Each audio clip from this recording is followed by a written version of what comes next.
اگلا پلان یہ تھا کہ مجھے لڑکی کے زیادہ سے زیادہ قریب رہنا ہے، اس کی تعریفیں کرنی ہیں تاکہ وہ میری محبت میں اندھی گونگی بہری ہو جائے اور اپنے ماں باپ کے سامنے اس بات پہ ڈٹ جائے کہ شادی مجھ ہی سے کرے گی۔ احمد نے کہا کہ اب تم زوہا کو فون کرو اور اس کی تعریف کرو، کہو کہ پہلی نظر میں وہ تمہیں بہت اچھی لگی ہے۔ بہرحال میں نے اپنا موبائل اسے دے دیا۔ کہنے لگا کیا مطلب اپنا موبائل دے رہے ہو؟ میں نے کہا پیکیج نہیں ہے میرے پاس، پیکیج کروا کے دے دو۔ احمد نے اس بار مجھے بڑے ہی غصے سے دیکھا۔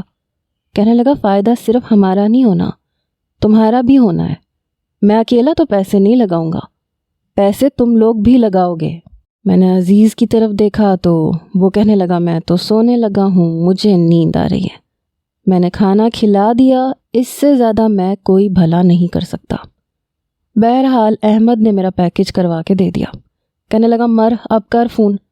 میں نے فون کیا، پہلی بیل پہ زوہا نے فون اٹھایا۔ کہنے لگی میں کب سے آپ کے فون کی منتظر تھی۔ میں نے کہا مجھے بھی نیند نہیں آ رہی تھی۔ کہنے لگی وہ کیوں؟ میں نے کہا بس جب سے تمہیں دیکھا ہے، یہ کہہ کے میں چپ ہو گیا، کیونکہ آج تک جب بھی کسی لڑکی سے پیار کا اظہار کیا تھا آگے سے تھپڑ ہی پڑا تھا، کیونکہ ہمارے گاؤں کی لڑکیاں یہ سب برداشت نہیں کرتی تھیں۔ دوستوں کے کہنے پہ میں نے ایک بار کالج جاتی ہوئی ایک لڑکی کو چھیڑا تھا، بہت پیٹا تھا اس نے، اس کے بعد تو ہمت ہی نہیں ہوئی۔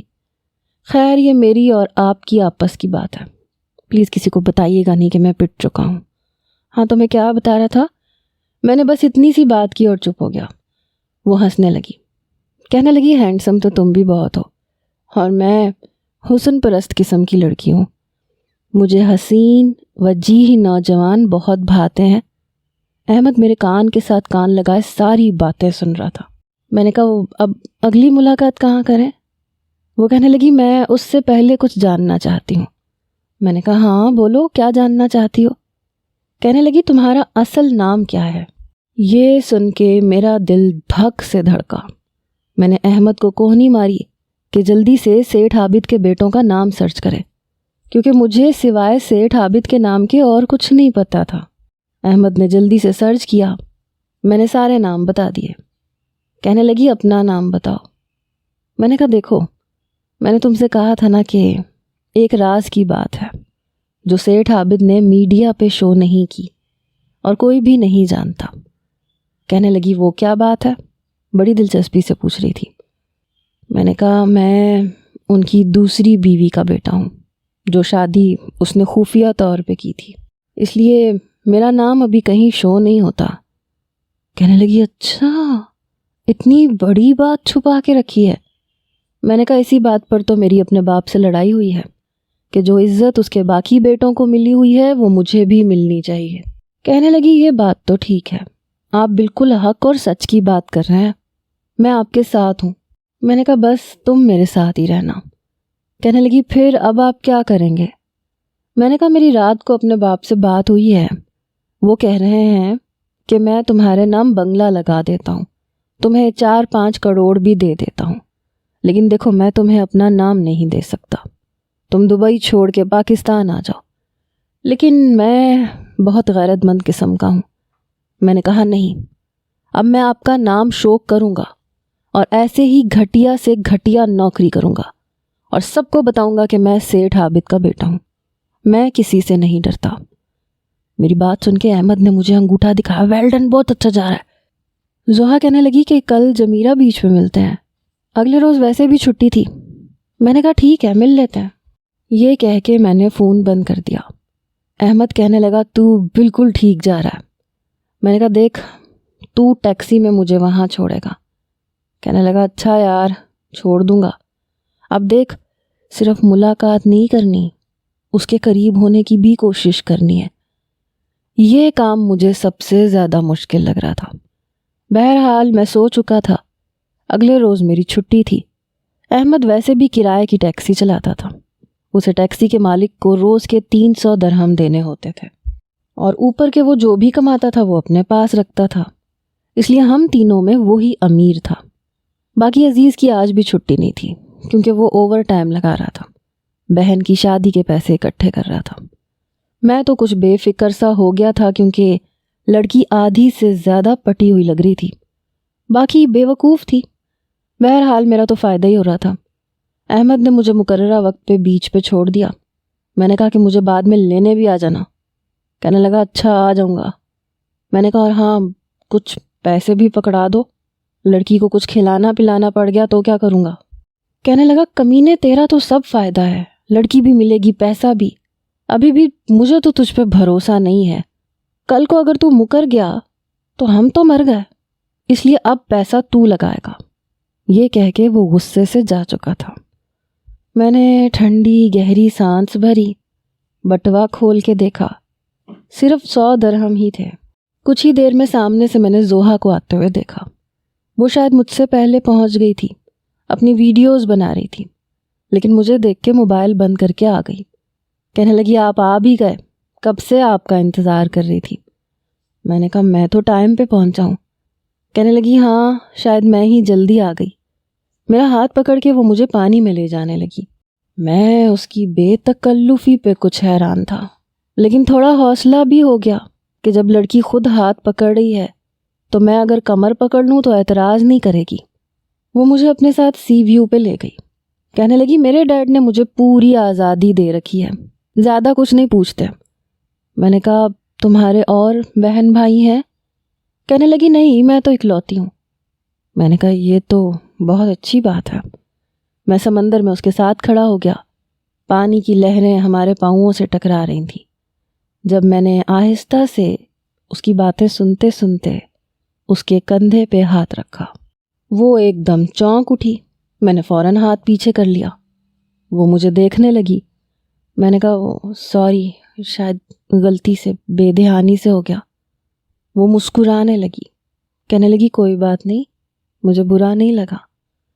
یہ سن کے میرا اٹکا ہوا سانس بحال ہوا۔ اس بار میں نے اس کا ہاتھ خود پکڑا۔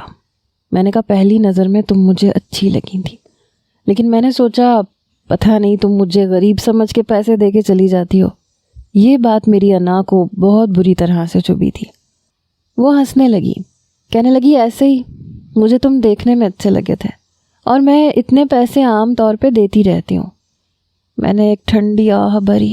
امیر ماں باپ کی اولاد ہونا بھی کتنی بڑی نعمت ہے۔ بہرحال اس نعمت سے میں بھی فائدہ اٹھا سکتا تھا۔ میں نے کہا دیکھو میں محبت کے معاملے میں بڑا جذباتی قسم کا نوجوان ہوں، ایک بار کسی سے ہو جائے تو پیچھے نہیں ہٹتا۔ یہ نہ ہو کہ تم بعد میں پیچھے ہٹ جاؤ، تمہارا باپ تمہاری شادی اپنے جیسے کسی خاندان میں کرنا چاہے۔ یہ بات سن کے کہنے لگی نہیں ایسا کوئی مسئلہ نہیں ہے، ایکچولی میں چاہ رہی تھی میں تمہارے ساتھ ایک آدھ ویڈیو بنا لوں جس میں تم یہ بتاتے کہ تم سیٹھ عابد کے بیٹے ہو۔ اس کی یہ بات سن کے میں کچھ گھبرایا۔ میں نے کہا تم ایسا کیوں چاہتی ہو؟ کہنے لگی جب میرے باپ کو پتہ چلے گا کہ میں سیٹھ عابد کے بیٹے کے ساتھ گھوم پھر رہی ہوں تو پھر انہیں اعتراض نہیں ہوگا۔ نہیں ابھی میں یہ سب نہیں کر سکتا، سمجھا کرو، میری ماں نے مجھے روک رکھا ہے۔ وہی ایموشنل بلیک میلنگ، تم تو جانتی ہی ہو، مائیں کہتی ہیں اپنا دودھ نہیں بخشوں گی، میری شکل مت دیکھنا، میری میت کو کندھا مت دینا، وغیرہ وغیرہ۔ میں نے بات کو ٹالنا چاہا۔ کہنے لگی دیکھو تمہیں ان جذباتی باتوں میں نہیں آنا چاہیے، تمہیں ہر صورت تمہارا حق ملنا چاہیے۔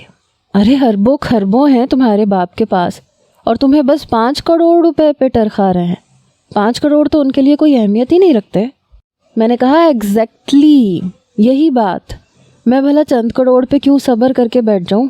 آج کل 5 کروڑ میں آتا ہی کیا ہے، اتنے تو میں 10 دن میں اڑا سکتا ہوں۔ میں نے چٹکی مارتے ہوئے کہا۔ وہ مجھے حیرت سے دیکھنے لگی۔ میں نے کہا اور کیا؟ ارے بھائی پیسوں کا کچھ پتہ چلتا ہے، اگر میرے پاس ابھی کے ابھی 5 کروڑ ہوں تو یقین مانو میں سارے کے سارے 2 گھنٹے میں تمہاری شاپنگ پہ اڑا دوں۔ میں نے بھی لمبی لمبی پھینکنے میں کوئی کسر نہیں چھوڑی تھی۔ وہ مجھے بڑی محبت پاش نظروں سے دیکھنے لگی، کہنے لگی اتنی محبت کرتے ہو مجھ سے؟ میں نے کہا اور تم نے کیا سمجھ رکھا ہے؟ بھائی میں محبت کے معاملے میں بہت جذباتی ہوں، تم نہیں جانتی اس وقت میرا کیا جی چاہ رہا ہے۔ وہ کہنے لگی کیا جی چاہ رہا ہے؟ اس نے نظریں جھکائے شرماتے ہوئے پوچھا۔ میں نے کہا یہ کہ تمہیں کسی نکاح خواہ کے پاس لے جاؤں، نکاح کر لوں۔ بات کی بعد میں دیکھی جائے گی۔ یہ بات سن کے وہ کچھ گھبرائی تھی، کہنے لگی نہیں نہیں ایسے نہیں، دیکھو اس طرح تو میرا باپ مجھے گھر سے نکال دے گا، بے دخل کر دے گا۔ میں نے کہا ایسے کیسے نکال دے گا، تم اکلوتی بیٹی ہو یار، اور بیٹیوں کی ایسی چھوٹی موٹی غلطیاں باپ معاف کر دیتے ہیں۔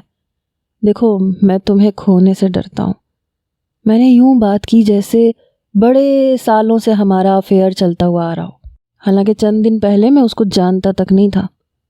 کہنے لگی مجھے تو لگا تھا کہ تم میری بات مان لو گے، ویڈیو بنوا لو گے۔ میں نے کہا ایک کیا 10 بنواؤں گا، بس تم ایک بار میری ہو جاؤ۔ وہ مسکرانے لگی۔ میں نے کہا بھوک لگی ہے، کچھ کھائیں؟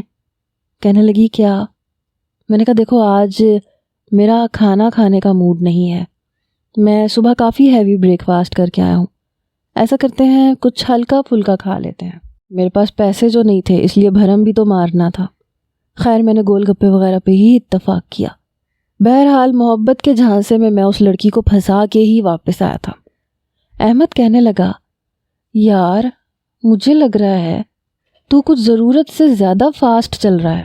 میں نے کہا چلنے دے یار، مجھ سے انتظار نہیں ہوتا، میں چاہتا ہوں جلدی سے وہ میرے ساتھ نکاح کرے اور پھر میں اس کے گھر میں انٹری ماروں۔ آخر مجھے بھی تو مزے مزے کے پکوان کھانے ہیں اور سسر کے پیسے پہ عیش کرنا ہے۔ اس سے پہلے کہ اس کے باپ کو یہ پتہ چلے کہ اس کی بیٹی مجھ سے محبت کرنے لگی ہے، میں چاہتا ہوں کہ ہلہ بول دوں۔ احمد کہنے لگا بات تو تیری بھی ٹھیک ہے یار، لیکن اتنی جلدی کیا مان جائے گی؟ میں نے کہا میں منا لوں گا، بس 2-4 ملاقاتیں اور ہیں۔ بہرحال اب گھر پہ میرا روب احمد اور عزیز پہ چلنے لگا۔ میں گھر کے کسی کام کو ہاتھ نہیں لگاتا تھا اور وہ چپ چاپ سارے کام کرتے تھے۔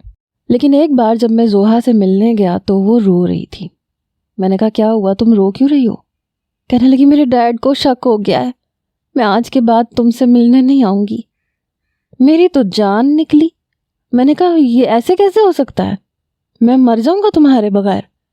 اس کی آنکھوں سے آنسو گرنے لگے۔ کہنے لگی میں بھی تمہارے بغیر نہیں رہ سکتی۔ میں نے کہا پھر کیا کریں؟ کہنے لگی تم یہ بتانے کے لیے تیار نہیں ہو کہ تم سیٹھ عابد کے بیٹے ہو، میں اپنے باپ سے کہہ بھی دوں تو وہ یقین نہیں کرے گا۔ لگتا ہے تم مجھے پسند نہیں کرتے۔ وہ مجھے بہت بڑی مصیبت میں پھنسانا چاہ رہی تھی۔ میں نے کہا تم بھی میری مجبوری سمجھو۔ کہنے لگی کیا ہر وقت اپنی مجبوریوں کے رونے روتے رہتے ہو، میری بات کیوں نہیں مان لیتے؟ تمہاری ایک ویڈیو دھماکہ مچا دے گی۔ میں نے کہا اور میری ماں، وہ مجھے کبھی معاف نہیں کریں گی، مکر جائیں گی کہ میں ان کا بیٹا ہوں۔ تم نہیں جانتی کچھ بھی ہو سکتا ہے۔ کہنے لگی پھر کیا کریں؟ میرے باپ نے میری پاکٹ منی بھی بند کر دی ہے۔ یہ سن کے میرا دماغ گھوم کے رہ گیا کہ ایسے بھی ہوتا ہے۔ کہنے لگی میں پھر تمہیں چھوڑ دیتی ہوں۔ میں نے اس کا ہاتھ پکڑ لیا۔ میں نے کہا نہیں زوہا میں مر جاؤں گا، کیا جب میں مر جاؤں گا تب تمہیں یقین آئے گا؟ فی الحال ڈائلاگز بول بول کے میری اچھی خاصی پریکٹس ہو چکی تھی۔ پہلی بار میں نے کچھ ہمت دکھائی اور اس کا ہاتھ پکڑ کے اپنے لبوں سے لگا لیا۔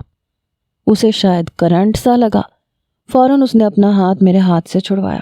میں نے کہا تم اندازہ نہیں لگا سکتی میں کتنا مرتا ہوں تم پہ، ایسا کرتے ہیں ہم نکاح کر لیتے ہیں، بات کی بعد میں دیکھی جائے گی۔ کہنے لگی میرا باپ مجھے بے دخل کر دے گا جائیداد سے، آنکھ کر دے گا۔ میں نے کہا پھر کیا کریں؟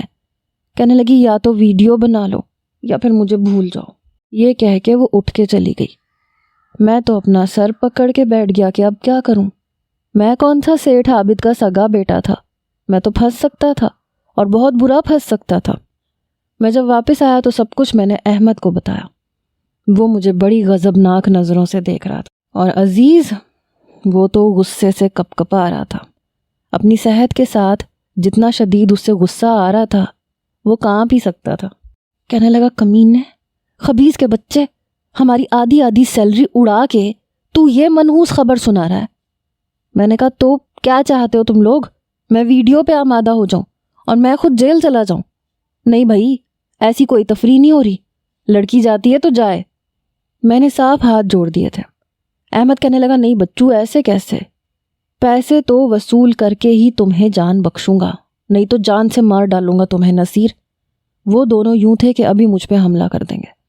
میں نے کہا پھر ایسے کرتے ہیں، لڑکی کو اغوا کر لیتے ہیں، پھر تو اس کا باپ پیسے دے گا نا، دیکھو اس طرح مجھے شادی بھی نہیں کرنی پڑے گی۔ احمد کہنے لگا تیری نیت میں پہلے سے فطور ہے، تو بس ابھی تک اپنی خالہ کی بیٹی کے خیالوں سے نہیں نکلا۔ میں نے کہا ایسی بات نہیں ہے، لیکن دیکھو یار یہ محبت مجھ سے نہیں ہوتی ہے، میں کسی سے بھی محبت نہیں کر سکتا، میرے اندر ایسے کوئی جراثیم ہی نہیں ہے۔ میں اس لڑکی کے ساتھ عشقیہ ڈائلاگز بول بول کے یہ میرے جبڑے دکھنے لگے ہیں۔ احمد کہنے لگا یار لیکن اسے کڈنیپ کیسے کریں گے؟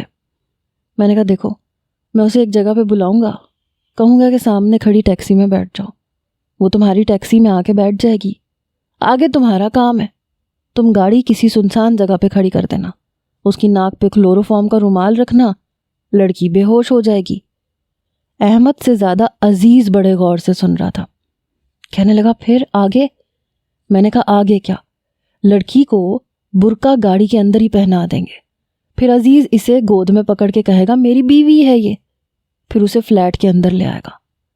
عزیز کہنے لگا جی نہیں، ایسی کوئی تفریح نہیں ہو رہی، مجھ سے یہاں پہ 4 کلو کا شاپر نہیں پکڑا جاتا، اتنی بھاری لڑکی کو میں اٹھا کے لاؤں گا، دیکھ یہ کام تو کرے گا۔ میں نے کہا نہیں بھائی لینے کے دینے پڑ سکتے ہیں۔ احمد نے مکہ میرے کندھے پہ مارا، کہنے لگا تو بڑا چلاک ہے، ہر پھنسنے والے کام پہ تو کنارہ کر لیتا ہے، دیکھ گود میں اٹھا کے تو لے کے آئے گا۔ میں نے کہا تم لوگ جانتے ہو نا اس فلیٹ میں سب کو پتہ ہے ہم چھڑے چھانٹ ہیں۔ میں نے کہا ایسے ہو سکتا ہے کہ عزیز تو داڑھی مونچھ لگا لے، پتہ چلے کہ کافی انکل ٹائپ بندہ ہے، یار کچھ نہیں ہوتا، آدھا راستہ تو لفٹ میں ہی گزارنا ہے، بس لفٹ سے اترتے 10 قدم پہ ہمارا فلیٹ ہے۔ عزیز کچھ سوچ میں پڑ گیا، کہنے لگا زیادہ موٹی تو نہیں ہے، دبلی پتلی ہے؟ میں نے کہا بس مشکل سے 50 کلو وزن ہوگا، اس سے اوپر نہیں ہے۔ احمد کہنے لگا تجھے کیسے پتا، تو نے گود میں اٹھایا ہے؟ میں نے کہا تجربہ بھی کسی چیز کا نام ہوتا ہے، میں ایسے ہی دیکھ کے بتا سکتا ہوں لڑکی کا وزن کتنا ہے۔ بہرحال ہمارا پلان تیار ہو چکا تھا، اب میں سوچ رہا تھا کہ اب زوہا کو کسی بہانے سے بلاتا ہوں، یہ کہتا ہوں کہ میں ویڈیو بنانے کے لیے تیار ہوں، اور پھر میں اسے کسی دور دراز علاقے میں بلاؤں گا۔ میں نے زوہا کو فون کیا، 2-3 بیلز کے بعد اس نے فون اٹھایا، کہنے لگی ہاں کیا بات ہے؟ میں نے کہا میں تمہاری محبت میں سب کچھ کرنے کو تیار ہوں۔ وہ تو جیسے تیار بیٹھی تھی، کہنے لگی سچ مچ؟ میں نے کہا اور کیا، تم چاہتی ہو میں ویڈیو بناؤں؟ میں ویڈیو بنا لیتا ہوں، میں تمہیں ایک ایڈریس سینڈ کر رہا ہوں، تم وہاں پہ پہنچ جاؤ، وہاں پہ ایک پیلے رنگ کی گاڑی ہوگی، اندر ایک نوجوان بیٹھا ہوگا، اس نے لال رنگ کی ٹوپی پہنی ہوگی، تم اس ٹیکسی میں بیٹھ جانا۔ کہنے لگی ٹیکسی میں کیوں، میں اپنی گاڑی میں آ جاتی ہوں۔ میں نے کہا نینا یار سمجھا کرو نا، تم اپنی گاڑی میں نہیں آؤ گی، تم اپنے گھر سے گاڑی لے کے بھی نہیں نکلو گی، تم کیب کرواؤ، اور جو جگہ میں نے بتائی ہے تم وہاں جانا اور کیب کو چھوڑ دینا، سامنے تمہیں ٹیکسی نظر آئے گی، تم اس میں بیٹھ جاؤ گی، پھر وہ ٹیکسی والا تمہیں میرے پاس لے کے آئے گا، پھر میں وہاں پہ ویڈیو بناؤں گا اور پھر پورے ثبوت بھی دوں گا کہ میں سیٹھ عابد کا بیٹا ہوں۔ کہنے لگی ٹھیک ہے میں آ جاتی ہوں۔ احمد نے جب میری ساری بات سنی تو اپنے سینے پہ ہاتھ رکھنے لگا، کہنے لگا ہم لوگوں نے یار آج تک ایسا کام نہیں کیا، بہت ڈر لگ رہا ہے۔ میں نے کہا ڈرو مرو جو مرضی کرو، لیکن دیکھو اب یہ کام کرنا پڑے گا۔ ہم لوگ کلوروفارم لے کے آ گئے، احمد گھبرایا ہوا تھا، پسینے چھوٹ رہے تھے اس کے۔ میں نے کہا دیکھو اس لڑکی کے سامنے صرف تم دونوں جاؤ گے، میں نہیں جاؤں گا، کیونکہ بعد میں مجھے ہیرو کی طرح انٹری مارنی ہے، جب پیسے اس کا باپ دے دے گا اس کے بعد پھر میں اسے بچا کے اس کے باپ کے گھر تک لے کے جاؤں گا، تاکہ اس کے باپ کی نظر میں اچھا رہوں اور وہ میری شادی اپنی بیٹی سے کروا دے۔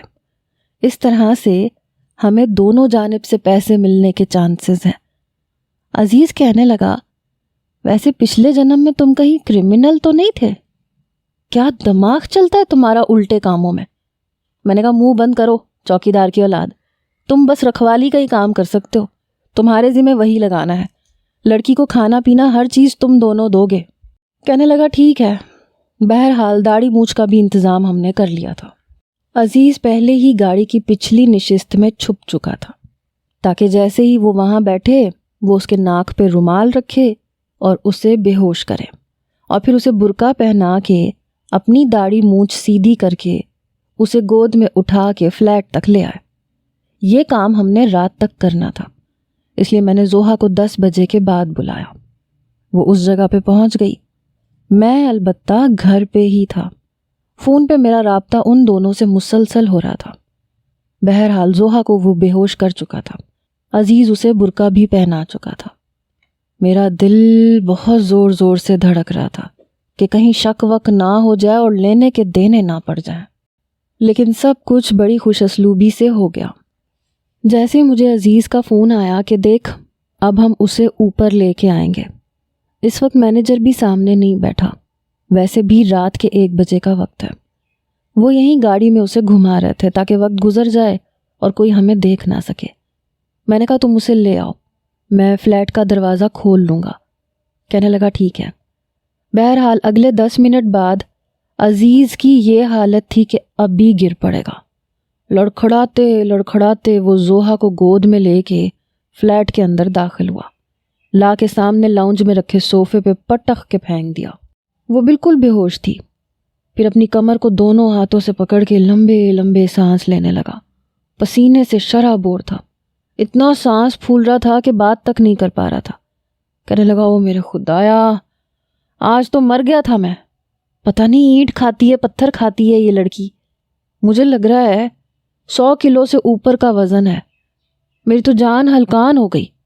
وہ بہت مشکل سے بول رہا تھا۔ میں نے اسے فریج میں سے پانی کی بوتل نکال کے دی، میں نے کہا بیٹھ جاؤ پانی پی لو۔ تب اس نے پانی پیا۔ احمد بھی اوپر آ چکا تھا۔ کہنے لگا یار پہلی بار ایسے کیا ہے، پتہ نہیں کیوں ڈر لگ رہا ہے۔ میں نے کہا دیکھ احمد، ہم تینوں میں نا ایک تو بہادر ہے، اگر تو ایسی باتیں کرے گا تو سمجھ لے کہ ہم تو پکڑے جائیں گے۔ کہنے لگا اب کیا کرنا ہے؟ میں نے کہا کرنا کیا ہے، اندر لے کے جاتے ہیں، بیڈ تو کوئی ہے نہیں، اس کے ہاتھ اور پاؤں باندھ دیتے ہیں، اور اگر اس نے شور مچانے کی کوشش کی تو پھر منہ پہ پٹی باندھ دینا۔ دیکھو ڈرانا دھمکانا تم لوگوں کا کام ہے، میں تو سامنے آ ہی نہیں سکتا۔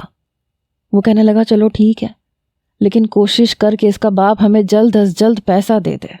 میں نے کہا اس کا موبائل کہاں ہے؟ کہنے لگا پرس میں، یہ لے لے۔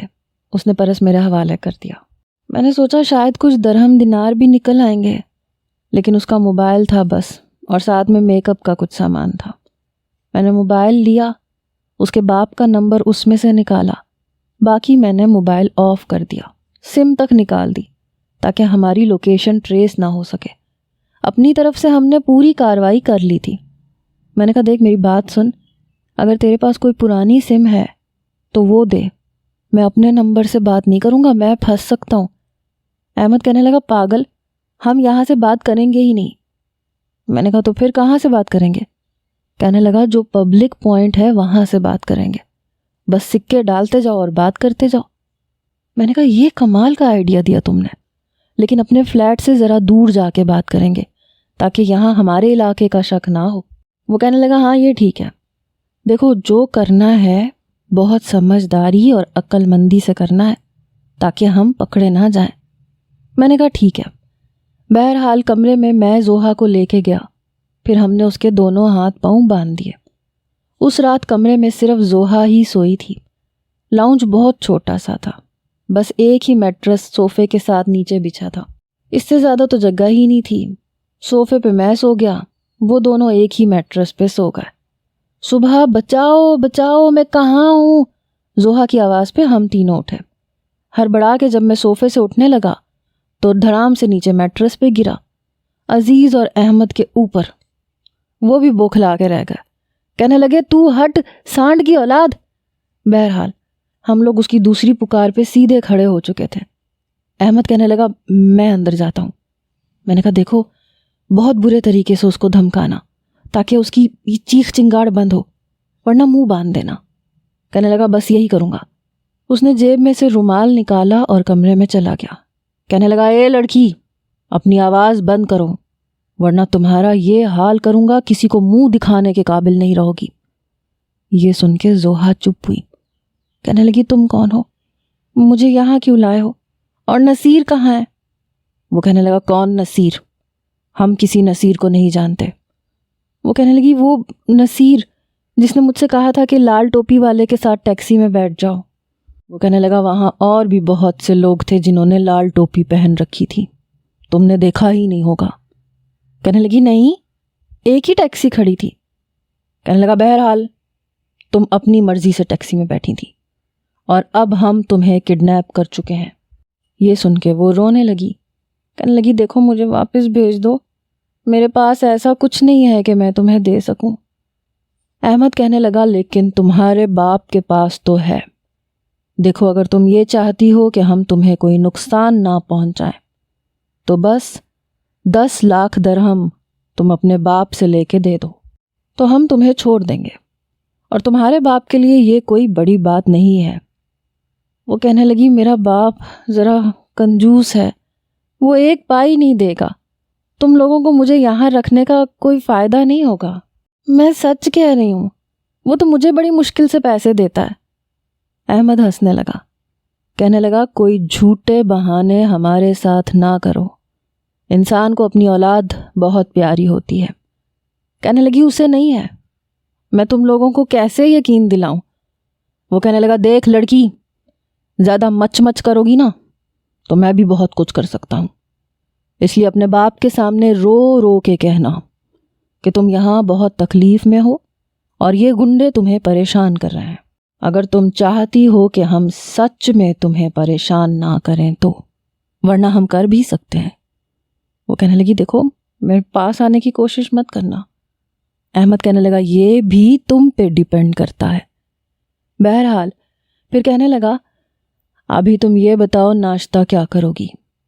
کہنے لگی میں اورنج جوس پیوں گی، ساتھ میں کلب سینڈوچ کھاؤں گی اور اس کے بعد کافی کا 1 کپ، بس اتنا ہی ناشتہ کرتی ہوں میں۔ باہر ہم کان لگا کے باتیں سن رہے تھے۔ عزیز کہنے لگا کمینہ نا تجربے کار کڈنیپر، لڑکی سے کون ناشتے کا پوچھتا ہے؟ جو ہم کھاتے اس کے آگے بھی رکھ دیتے، وہ خود ہی کھا لے گی۔ میں نے کہا تو ہے ہی صدا کا کنجوس، تو پیچھے ہٹ، میں لاتا ہوں ناشتہ۔ میں جا کے اورنج جوس اور بریڈ وغیرہ بھی لے کے آ گیا اور کلب سینڈوچ بھی بنا کے رکھ دیا۔ ناشتہ میں نے ہی تیار کیا تھا، ظاہر سی بات ہے امیر باپ کی بیٹی تھی اور پھر میں نے اس کے ساتھ شادی بھی تو کرنی تھی، میرے پیسے تو مجھے 3 گنا ہو کے وصول ہو جانے تھے۔ ناشتہ تیار کر کے میں نے عزیز سے کہا کہ جا بیٹا تو جا کے ناشتہ کروا۔ اس نے میرے ہاتھ سے ناشتے کی ٹرے پکڑی۔ احمد تب تک نہا دھو کے تیار ہو چکا تھا، کہنے لگا میں تو جا رہا ہوں ٹیکسی چلانے، میرے پاس ٹائم نہیں ہے۔ میں نے کہا کام پہ ہم دونوں نے بھی جانا ہے، اس لڑکی کے پاس پانی کی بوتل رکھ دیتے ہیں اور کچھ کھانے پینے کو جو وہ بندھے ہوئے ہاتھوں سے کھا سکے، اور اسے اتنا ڈراؤ، اتنا کہ وہ چیخنے چلانے کی کوشش نہ کرے۔ اسے یہی کہنا کہ تم دونوں باہر اس کی رکھوالی کر رہے ہو، چیخے گی تو اسے گولی مار دو گے۔ احمد کہنے لگا یار ایک نقلی پستول خرید لینی چاہیے تاکہ یہ لڑکی ہم سے ڈرے تو صحیح، ایک دم ڈر جائے گی جب دیکھے گی کہ ہم خالی ہاتھ نہیں ہیں، لیکن اگر یہ دیکھے گی کہ ہمارے ہاتھ میں تو پستول تک نہیں ہے تو پھر اس کا ڈر ختم ہو سکتا ہے۔ میں نے کہا ہاں لے لینا یار، اچھی خاصی مل جاتی ہیں جو دیکھنے میں بالکل اصلی پستولیں لگتی ہیں۔ کہنے لگا میں رات کو واپس آتے ہوئے لے کے آؤں گا۔ عزیز اسے ناشتہ کروا چکا تھا جو اس نے تھوڑا سا چھوڑ بھی دیا تھا۔ جوس کا ڈبہ، گلاس، پانی اور اس کے بچے ہوئے سینڈوچز وہ عزیز نے اس کے پاس ہی رکھ دیے تھے۔ کہنے لگا یہ تم دوپہر کو کھا لینا، اور دیکھو ہم لوگ باہر ہی ہیں، ذرا سا بھی تم نے چیخنے چلانے کی کوشش کی تو اندر آ کے سیدھا گولی چلا دیں گے۔ بہرحال اسے ڈرا دھمکا کے دروازہ لاک کر کے ہم تینوں اپنے کاموں پہ چلے گئے، لیکن دھیان زوہا کی طرف ہی تھا، اس لیے جب گھر واپس پہنچے تو جا کے سکون ہوا۔ وہ اس وقت رو رہی تھی۔ احمد ہی کمرے میں جا کے داخل ہوا، کہنے لگا میں تمہارے باپ سے بات کرواتا ہوں، اس کو کہو کہ 10 لاکھ درہم ہمیں دے، ہم تمہیں چھوڑ دیں گے۔ وہ کہنے لگی اور اگر انہوں نے پیسے نہیں دیے تو کیا کرو گے؟ کہنے لگا گولی مار دیں گے، سمپل۔ یہ سن کے وہ پھر سے رونے لگی۔ رات کو میں اور احمد اپنے علاقے سے ذرا دور ہٹ کے ایک ٹیلی فون بوتھ کے پاس گئے۔ شیخ داؤد کا نمبر نکالا، اسے کال کی۔ پہلی بیل پہ اس نے فون اٹھا لیا۔ میں نے فون پہ رومال رکھا اور بھاری آواز نکالی۔ میں نے کہا تمہاری بیٹی زوہا ہمارے قبضے میں ہے۔ وہ کہنے لگا کون ہو تم لوگ؟ دیکھو میری بیٹی کو کوئی نقصان پہنچاؤ گے تو میں تم لوگوں کو چھوڑوں گا نہیں۔ میں نے کہا ذرا ہلکے ہو کے بات کرو، ہمارے ہاتھ بہت اونچے ہیں، اگر ہم تمہاری بیٹی کو کڈنیپ کر سکتے ہیں تو تم سوچ سکتے ہو کہ ہم کتنے خطرناک لوگ ہیں۔ وہ کہنے لگا تم لوگوں کی ایسی کی تیسی، میں تم لوگوں کو چھوڑوں گا نہیں۔ میں نے کہا اگر تم چاہتے ہو تمہاری بیٹی تمہیں صحیح سلامت مل جائے تو 10 لاکھ کا انتظام کر لو، تمہارے پاس کل 11 بجے تک کا وقت ہے۔ یہ کہہ کے میں نے فون بند کر دیا۔ ہم لوگ ٹیکسی میں واپس آئے، لیکن ہمیں نہیں پتہ تھا صبح ہوتے ہی ہمارے لیے ایک اور مصیبت کھڑی ہو جائے گی، کیونکہ شیخ داؤد پورے دبئی میں ڈھنڈورا پیٹ چکا تھا اور دبئی کی پوری پولیس ہماری تلاش میں تھی۔ ہم تینوں کی تو سٹی گم ہو کے رہ گئی۔ پتہ نہیں اب آگے کیا ہونے والا تھا۔